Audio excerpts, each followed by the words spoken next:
Hey guys, it is JD Gaming Channel back again. It is currently 5:53 p.m. October 19th, 2025 on a Sunday. And I'm here back again, and hopefully this will be a short one, and this is kind of on the fly just like the other two, and it's also a black screen video just like the other two.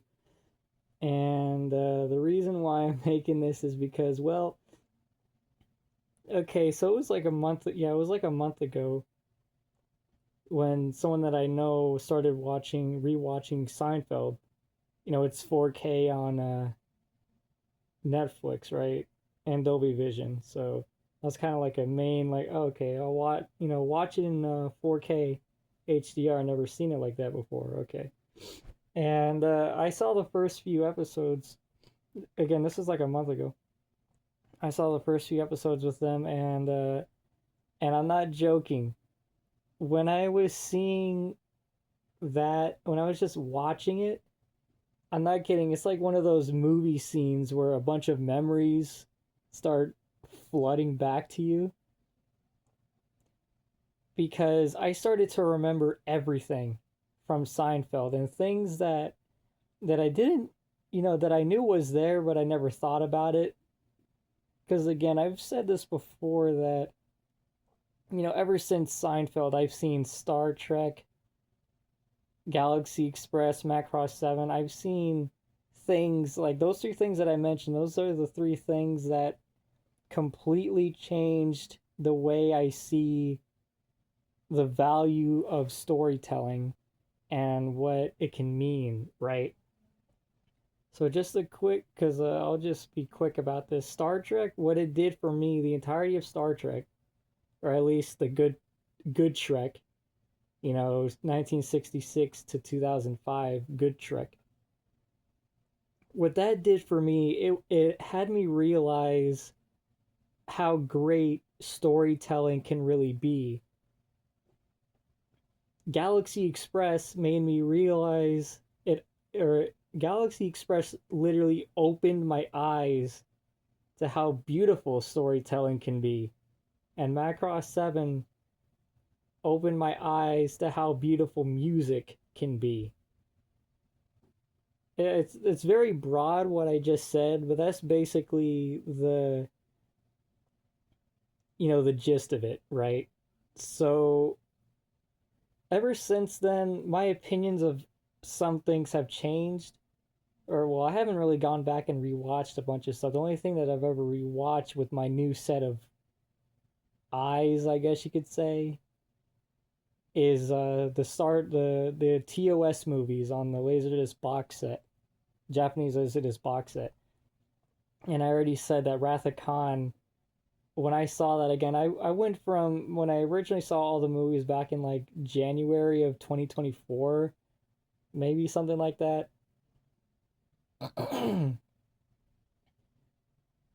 I thought all the movies were awesome. Like I had no complaints whatsoever. But on the second watch, because I technically saw Wrath of Khan 3 times. I saw it on my original watch on HBO Max, and yeah, I saw Wrath of Khan like 3 times. So the first time I saw it, it was on HBO Max originally. This is back when all the movies used to be on HBO Max, all 10 of them. I think probably even the JJ ones too. Um, I saw it on HBO Max and I thought it was awesome. And my second watch was actually on Riff Tracks. It was it was very entertaining. And I guess I wasn't paying much attention to the story or whatever. And and then there's my third watch on the Laserdisc box set, and I was so disappointed with the film. It actually bored me. It is without a doubt the weakest Star Trek movie ever made. And with all the 6 movies, yeah, people rag on Star Trek 5, which I watched it and I still don't understand why. But Wrath of Khan, people who say Wrath of Khan is the best one, they even said it on Seinfeld. Oh, Wrath of Khan is the best of the six movies. No, it's not. I mean, one day I might get into it, but no, Wrath of Khan is not a good movie. Well, I don't know if I should say that, but it's definitely the weakest movie. I was bored with it and so disappointed by it with so many things. But anyway, the reason why I'm bringing this up is because, see, my opinions with my, I get, like I said, newfound appreciation for these things. I see things that I never seen before, and I really think that I see things that other people just don't see, or at least I've never seen people talk about it. Again, this is why that I want to in the future make super in-depth, detailed videos on things that I love and things that I know that deserve love and attention. Again, Macross 7, Star Trek the Motion Picture, things like that. With things that are heavily misunderstood and just said to be just bad or just not that great. And that's not true. Again, I've said this before. What I do my best to be completely objective. I don't like to be subjective at all. I don't like to have any bias. I do the best I can to be completely objective because another thing is that I see a recurring theme along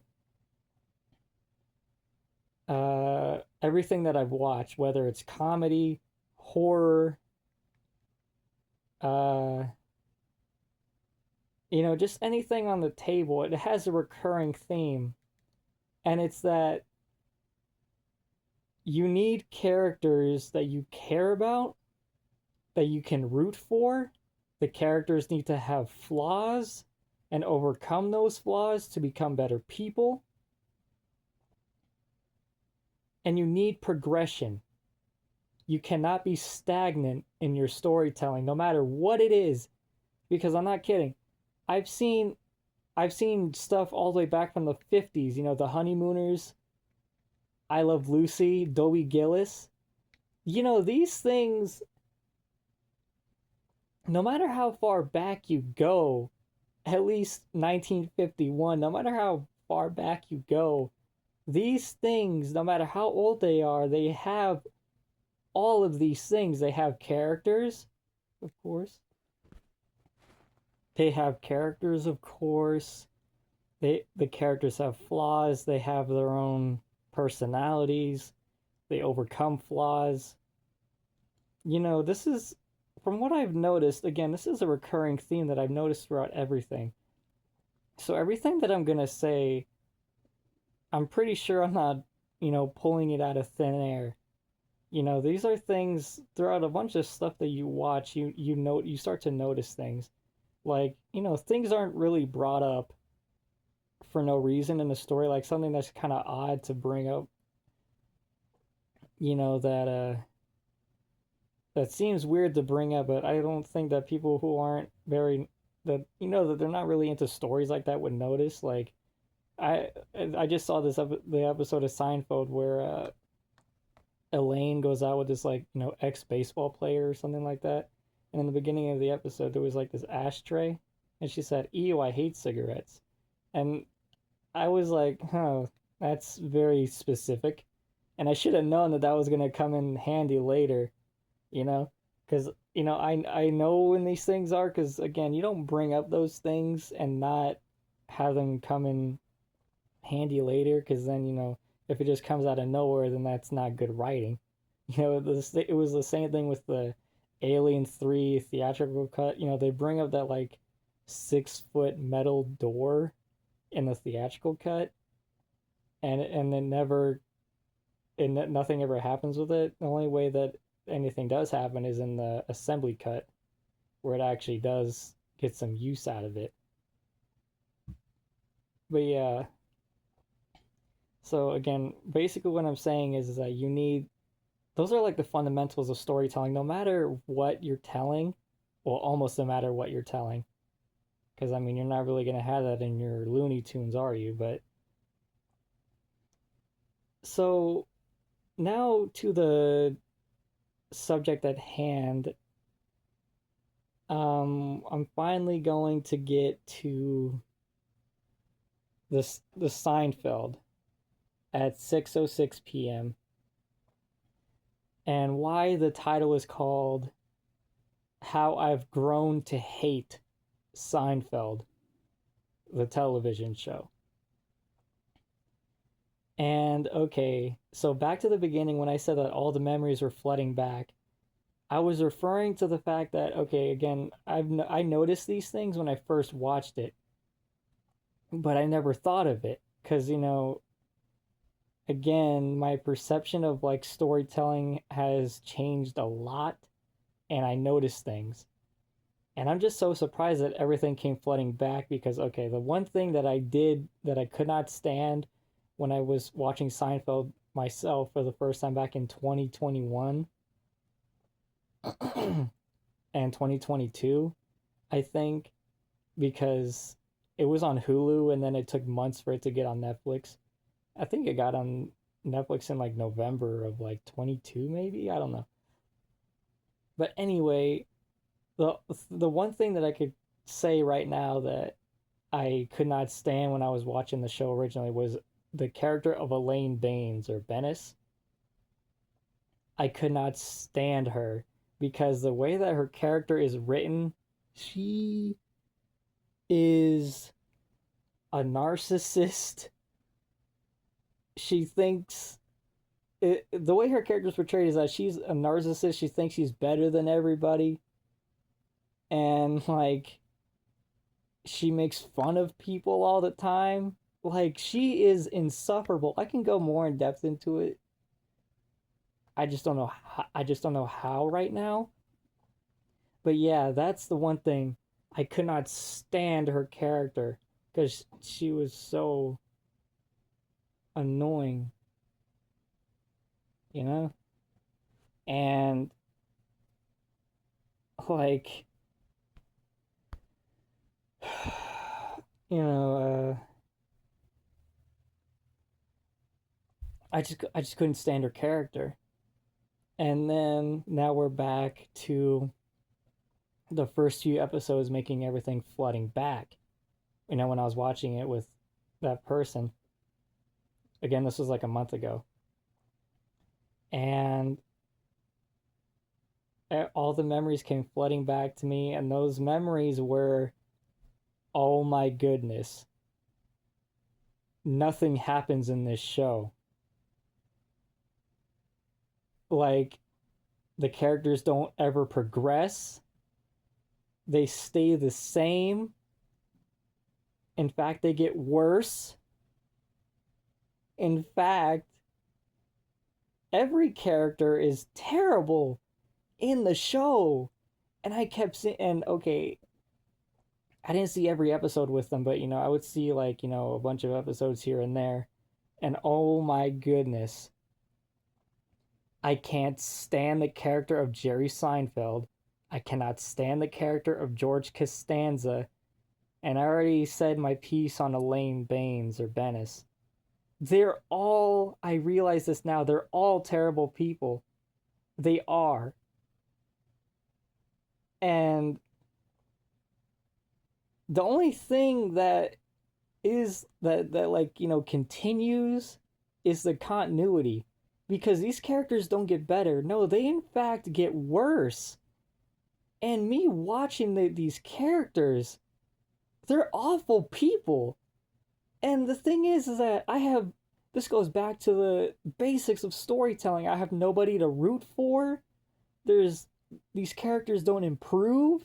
And even when their issues are brought up, they don't fix them. They stay the same or get worse. And I'm now realizing that Elaine is just a massive hypocrite and does things that are worse than the people she's like either making fun of or accusing. Dude, I mean, in this episode, when George was having was doing that affair with that woman, and it was like that. It was that episode about the bless you, if you know what I'm talking about. And then like Elaine found out that George slept with her, right? And then Elaine went on to go criticizing George about it. And I literally said, "Well, it's not anything that you wouldn't do." And then literally, because I just know that she would do something like that, her character. And guess what? She even said she even admitted that she's done it herself.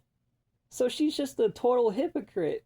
And the thing is, okay, another thing is that maybe to the nobody watching this will say that I'm taking like this too seriously. And well, maybe you're right, but the thing is that I now take storytelling seriously because I see a serious art in writing. With things again in the oldest of shows, characters progress, they become better people. And somehow Seinfeld completely misses the mark. The thing is that Frasier, Cheers, these things, they have characters that have flaws and become better. The reason why why I really like Sam's character later on in the show is because he becomes more than just a sex fiend. I don't know what to call it. But that's like the joke of his character is that he just, sleeps with women all the time. But you see, he becomes more of a character later on. He gets depth. The writers of Cheers, whether you think or whether you like the character of Rebecca or not, the other characters in the show, they never diminished in quality. Only Rebecca did, but the character of Sam, he got actual development, and you feel really bad for the guy because he's aging, and he's still acting the way he does. He hasn't matured at all. That's what makes your story interesting, is that you have these characters go through arcs, and Seinfeld never goes through an arc. And again, this is almost, for the most part, no matter what kind of category you're doing for storytelling, because you can't just write off a comedy as just being plain funny, because if you just had something that was plain funny, then you wouldn't have, then why should I care? I mean, for the most part, I don't know what the movie Airplane is like, but the thing is, when it comes to a television show, you have to do more than just be funny all the time. Like currently, I'm watching the Dick Van Dyke Show. Very entertaining. And the main character, Robert, played by Dick Van Dyke, he's part of the writing team for this show called The Alan Brady Show. And the way that they describe the show is that all it is it's basically like an SNL sketch. You know, there's no continuity, you just do fun stuff every week. And sure, that's fine, but man, the way that they describe it, it sounds like such a lame show because there's no progression with the Alan Brady character. They just have him be in a desert or something in this episode, or be in a pool in the next episode. There's no continuity. Apparently, I just don't know. But you see what I mean? Seinfeld has such a problem with characters actually progressing as people, because in fact they get worse. And I remember I was actually really upset on my first watch when George could care less about involuntarily, I guess, killing his fiance with the very cheap mail that he got. And I remember being really upset about it because nobody cared. The story didn't care, the characters didn't care, and they just moved on like nothing ever happened. And yeah, sure, George does like that he's kind of forced into being part of this committee or whatever. He's somewhat forced to go to the funeral. But after a while, it doesn't even matter. And I could be wrong about this, but that woman that George was with, she's seen to be the best case scenario for him. Because here's another thing, is that George Costanza is portrayed as a total loser. And the thing is, I don't hear that word. I never really hear the word loser, because when you say the word loser, that hurts, you know? Because like that just like the word loser, when you call somebody a loser, that is something that is a very strong word. And that's how they portray the character of George Costanza. And yes, he is a total loser. And they portray him as that throughout the entire show. All George Costanza is a giant loser. But the thing is that the character Jerry Seinfeld and Elaine are total losers too, because they're no better than the character of George. They're all three terrible people. They find the most minuscule flaws in people that they're in a relationship with as an excuse to dump them, because they just want somebody who's perfect apparently. And correct me if I'm wrong, but that woman that George was engaged to, she was essentially the perfect woman for him. She actually loved the guy and was willing to marry this total loser. And he wanted to get out of it. He lied to her. He started acting certain ways to get rid of her. And he even said that he wishes that she would get in the plane and it would crash. And you know what? He got his wish basically, because she died and he didn't care. And it was hilarious that like people who knew the woman said that they think that George killed her. And you know what? I don't blame them, because he showed no emotion whatsoever to her death. And he just doesn't care. Nobody cared. Elaine didn't care. Kramer didn't care. Jerry didn't care. Nobody cared that this woman died. And it's just completely forgotten about. I mean, dude, all I'm doing is watching terrible people do terrible things and they don't get punished for it. And that's another thing. Another thing that I've noticed throughout these TV shows is that when somebody does something that and they're in the wrong, they usually get punished for it. The first time that I learned this was actually in All in the Family. It was like a 100th episode special, maybe, and it was Norman Lear talking about how Archie Bunker can say, says all this racist stuff, right? But he makes sure, Norman Lear, the writing team makes sure that Archie Bunker never gets away with the racist stuff that he says. He always at least gets lectured for it, He never gets away with it, is what I'm saying. And that's what Norman Lear also said. And that's when I learned it. But again, these are things that I learn, but they don't really faze me. But now all the stuff that I've learned in the past are coming to me now, and I see these things now. And again, no matter what decade you're looking at, man, if somebody does something wrong, they get punished for it. It serves as a lesson either to both the audience and or the character. And Seinfeld never has that. If the characters get punished, it's essentially a slap on the wrist and they just go back to doing the same thing again. Seinfeld has such a problem with being stagnant. Nobody ever progresses throughout the story, and again, they just get worse and worse. And you want to know what's funny too? The character that is most unexpected to be the winner is the one that's portrayed as a total moron, which is the character of Cosmo Kramer. The guy who is such an idiot, but you know what? He is the winner. he tends to be the winner and tends to be the one in the right. Not all the time, mind you.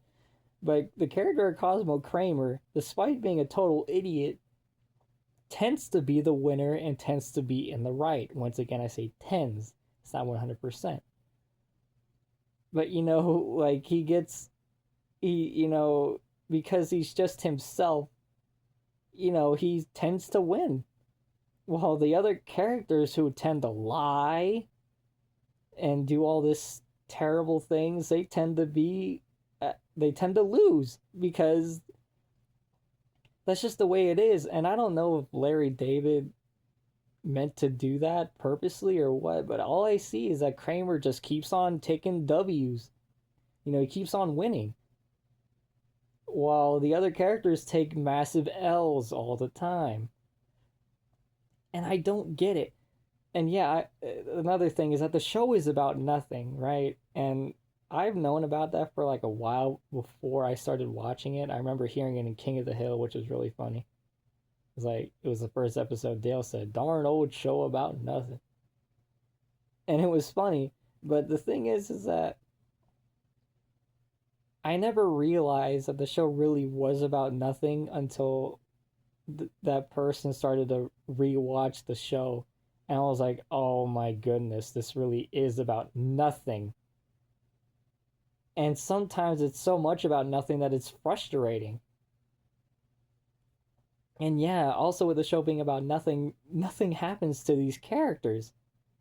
They don't progress, they don't do anything. And I know I'm repeating myself, but I hate watching the show.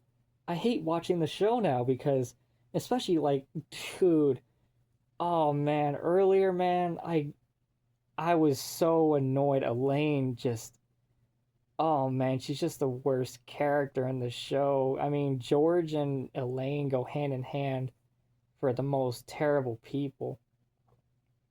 But the thing is, why don't these characters ever progress? And yeah, do they get a punishment at some point? Well, yeah, they do, but it's that final episode where they go to jail. And that wasn't satisfactory at all. I don't get how people can like the show Seinfeld. I liked it the first time, but now what on the second watch is just like Wrath of Khan. I can't I don't like it. I don't like it. And again, I try to be as objective as I can, and what I'm saying is that Seinfeld is missing the key points in what makes a story with characters. It fails on that aspect. On so many aspects of basic storytelling, it fails. It fails. That's what I mean by when I try to be objective. There's nothing there that I can connect with any of the other shows or movies that I've watched that mean anything. Seinfeld doesn't mean anything. The reason why Wrath of Khan is such a disappointing movie, along with many other aspects, is because it doesn't mean anything. Star Trek the Motion Picture actually means something. It tries to tell you something. It's about the characters, it's about the way you perceive yourself, life, even. Wrath of Khan is just an action movie. The only thing going for it is that the subject of the characters getting older was there and Spock dying. And the thing about the characters getting older wasn't really explored in the movies until Star Trek 6. Wrath of Khan is such a weak movie because I've said this before. I have certain expectations for each individual franchise that I know is what I know that they're capable of. I have specific expectations for Star Trek, for Macross, for Yamato. I have expectations for all of these things. And for comedies, I'm going to generalize it and say that all these comedies that I've watched, they basically have so many things in common because it's so universal. Like just the concept of making characters and having people that I care about. Like there's a reason why I think My Three Sons is the best family comedy of or family sitcom of that generation because it's so good.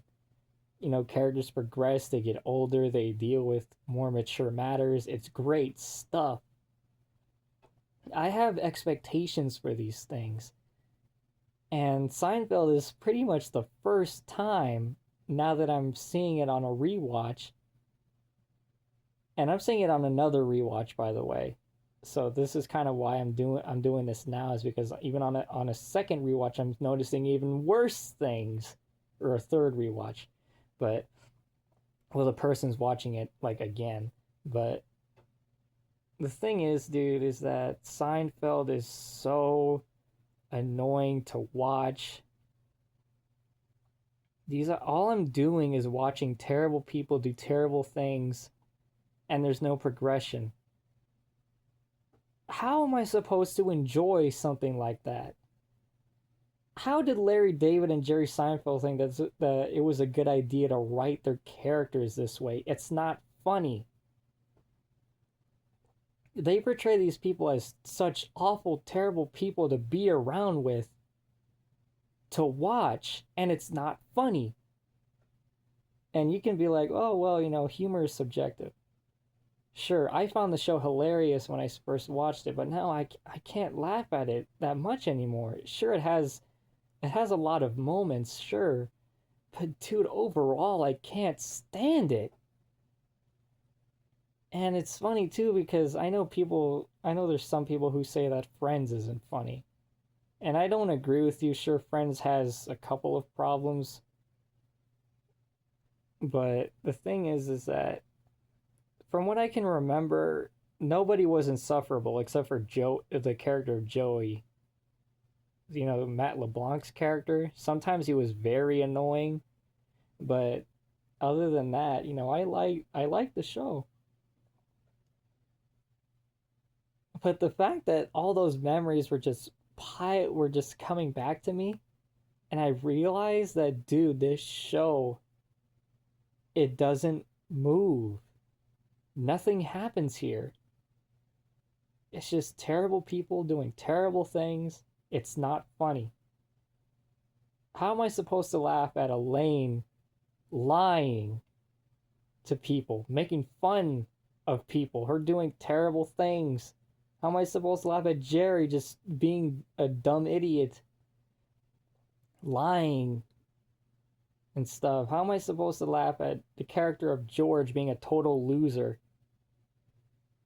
And all these characters try to, it's like they purposely try to find flaws, the most minuscule of flaws in the relationships that they get, and then dump them. That's what these characters are never happy together. These characters are never happy with any of their relationships because all they do is try to find flaws. That's all that they do. And yeah, I mean, Frasier kind of does that too. Like the character of Frasier kind of does that too. He sees the most minuscule flaw, and you know, it's kind of a turn off for him, I guess. But the thing is, at least it's more brought up in the television show Frasier. Because I said this, I don't know if I've ever said this, but Frasier is like the best sitcom I've ever seen, at least of that era, which is the '90s and the early 2000s. It's the best sitcom of that era, at least. It's fantastic. The characters are great. The stories are amazing. Whenever I see Frasier on, I can't take my eyes off it. It's great. But the thing is, the character of Frasier at least grows as a character, and that's what kind of bothered me about Frasier 2023, is that he like regressed to like early Frasier, and also apparently he went kind of crazy after 2004 with that Dr. Crane show, which I can't imagine the character of Frasier Crane actually doing at all. I mean, people did complain about the way he's dressed in Frasier 23. It doesn't really match the character. And yeah, it did throw me off too. Him wearing tennis shoes and jeans, like that's not Frasier. But anyway, it's just like, and yeah, I know that I'm pretty sure it's been brought up in the show Seinfeld that at least maybe Elaine to Jerry that, oh, you just find the most minuscule flaw and then you dump them. I'm pretty sure it's been brought up more than once. But the thing is that, dude, I don't have anybody to root for except for like Kramer, actually. Because Kramer, he was always my favorite character in the show. I mean, Michael Richards' performance is downright hilarious. I don't even know what his direction was because he's always like bouncing off the walls and shaking and just falling. And I mean, I don't know what his direction was, but it's fantastic. Michael Richards is great as Kramer. And, he was always my favorite character because he's actually funny, you know? And he's the only part that I really enjoy about the show. I mean, yeah, sure, again, the show has a lot of its moments, but generally, I can't stand it anymore. It's just a terrible show. And I don't know how people found it funny. And yeah, I did find it funny, but now I see all of these flaws in the storytelling and the characters, objective flaws that make a show a show. Again, there's no progression in these characters, and again, they just get worse. I can't stand watching it because again, I know I'm repeating myself, but watching terrible people do terrible things is not fun. If they grew as people, then I probably wouldn't even be making this video right now. But the thing is that they're terrible people. I can't stand watching it. George is a total loser. Like I said, the three main characters, except for Cosmo Kramer, are just total losers. But they only portray, obviously, I guess, that George Costanza's a loser. Even, apparently, even Elaine called him a loser to that, I think it was a rabbi character in that one episode. Like, she just calls her friend a loser. Like, what kind of friend is the character of Elaine?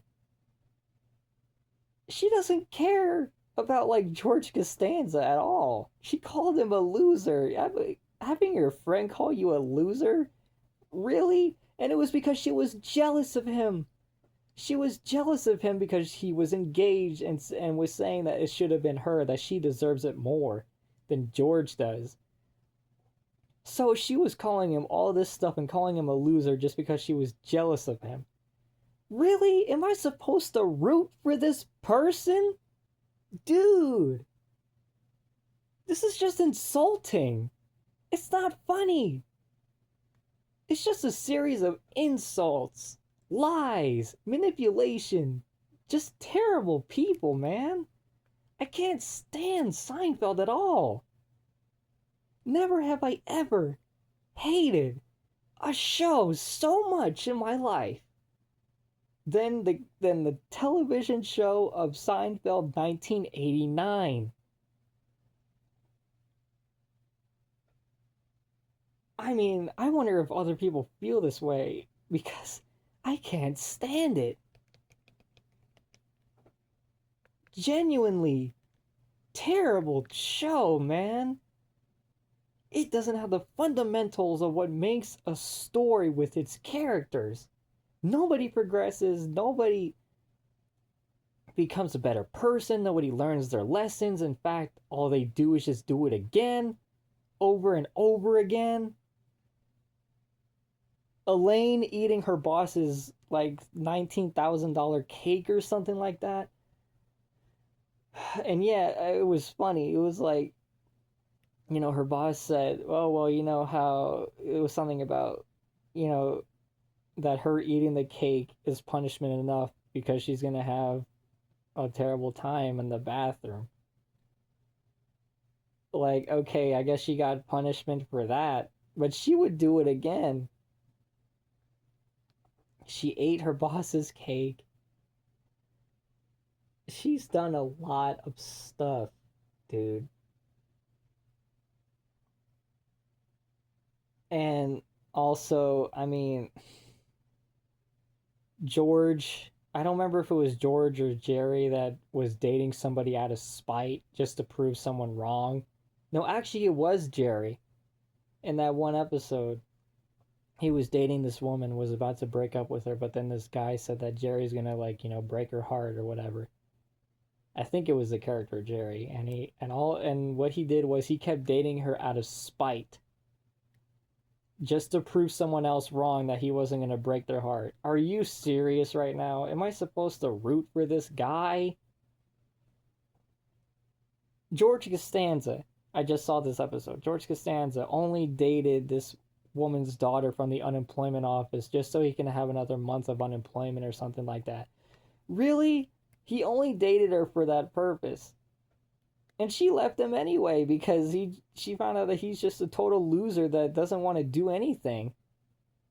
And even when George gets to work with the Yankees and he actually is on a roll of actually doing good stuff, he has a job now, he's changing the way that the Yankees do things. I mean, yeah, sure, he made a few mistakes here and there, like the polyester shrinking or something like that, or the cotton. Like, yeah, sure, okay, that was cool. He's progressing. And then he gets fired, or something like that. He loses the job in some way, some form. And then he's back to old George, unfunny George, penny pinching George. Again, how am I supposed to root for any of these characters when all they have are flaws? There's no good traits to find. I'm not even sure if the character of Clark Kent from Smallville can find the good things about these characters. Because at least I can root for Lex, the character Lex Luthor in Smallville. At least I can root for that guy because I know who he is and I know what he's been through. I can't root for any of these guys in Seinfeld because they're just terrible, terrible people. It's not funny. How I don't get it, man. I don't get how Larry David could write such a show. I mean, yeah, sure, the show is about nothing, but how can you have your characters be nothing as well, except for just terrible people that are not fun to watch? You know, and also, uh,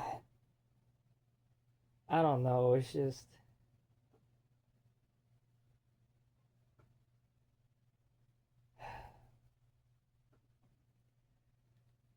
I just don't like it, man. And I hope that my little rant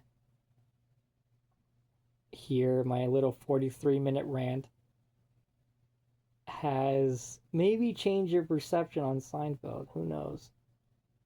I don't like doing these videos because they take like an hour to make. And they're very annoying to go through because it takes up a lot of time, but I just had to say my piece because I can't stand the show anymore. I don't like it. Every episode I just find something new to hate. And hate is a strong word. And I wholeheartedly mean that word. That word that is so strong. Because the word hate is very strong. And I hate Seinfeld. I can't stand it because somehow every episode that I'm seeing for the third time now, I'm just finding more and more things to complain about because these characters are written so terribly. Nothing ever gets better. They stay the same. They never improve. They never want to become better people. And again, the only winner here is, for the most part, Kramer. Even though he's a giant idiot, somehow he tends to be the winner and is a lot of the times in the right. At least from what I can remember, I could be wrong about being in the right, but he does tend to be the winner. I mean, he in the recent episode that I saw, he got his picture painted and was talking to this couple, and he was like in their mansion or something. He tends to be the winner. The painting of him sold for $5,000. I don't think he got any of that money, but he tends to be the winner. I don't know why, but you know what? At least somebody is. At least somebody is at least charming to watch, because everybody else is not fun to watch. In fact, it's insufferable to watch these characters do terrible things and not improve. Because again, the basics of storytelling, as far as I can tell, through these many things that I've watched, whether it be American or Japanese, they all follow the same thing: characters having flaws and them improving themselves over time. They struggle and then they overcome that struggle. And many other things that I could say. But that's just the basics of it. And I mean, I could tell that nobody watches these videos. I would hope that these videos would blow up someday. I mean, that would be pretty cool. Give me more motivation to make these things, go out of my way to make these things, because so far the only reason that I've made the two Macross videos in this video is because, it's just something that well, in the case for Macross, I've been feeling that for weeks, months. I wanted to say something for so long. Again, I've said this before, is that that's the great thing about, the internet, this generation. You can speak your mind to many people very easily on the internet. And, and people can see what you think, and you can talk with them and all that stuff. It's really cool stuff, something that wasn't a thing very, not too long ago. Speaking your mind on the interwebs.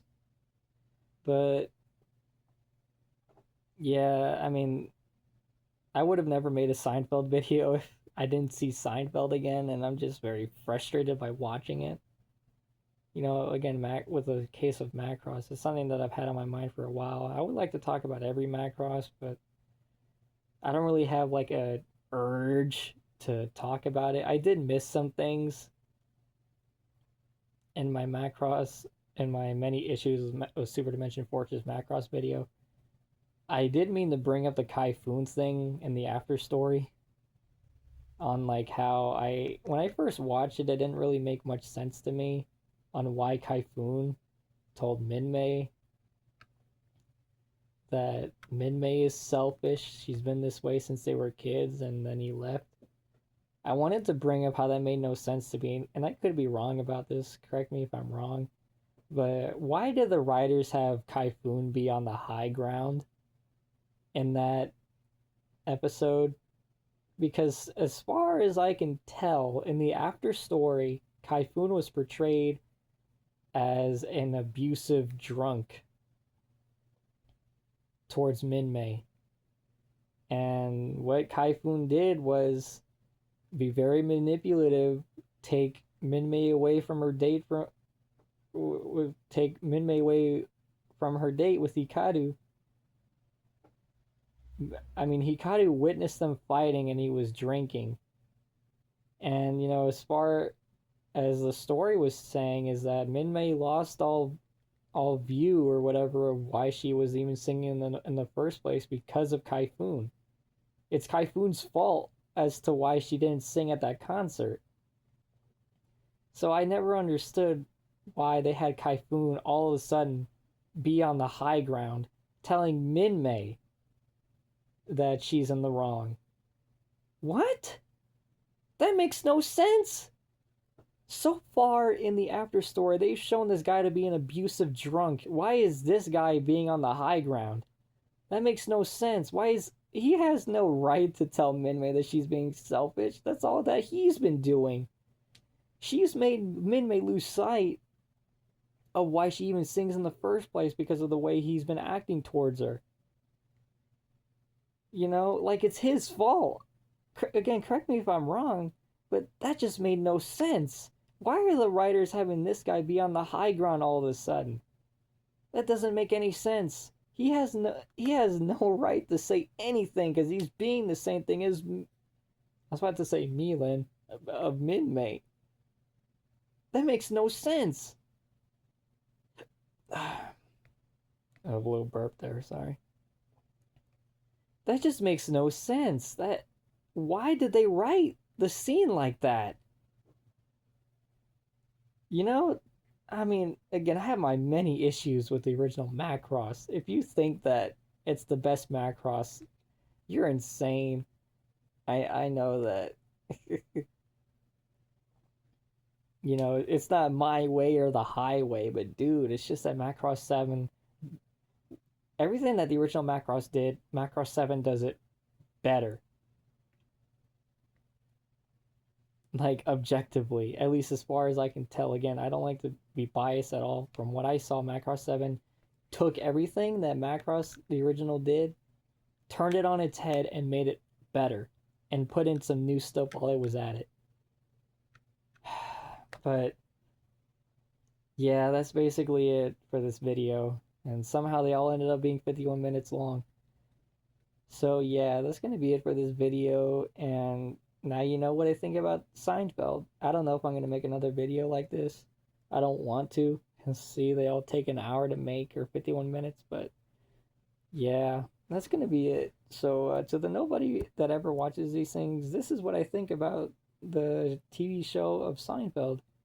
Very, I don't like it. So yeah, that's it. So it's 6:47 p.m. October 19th, 2025 on a Monday. And yeah, bye bye.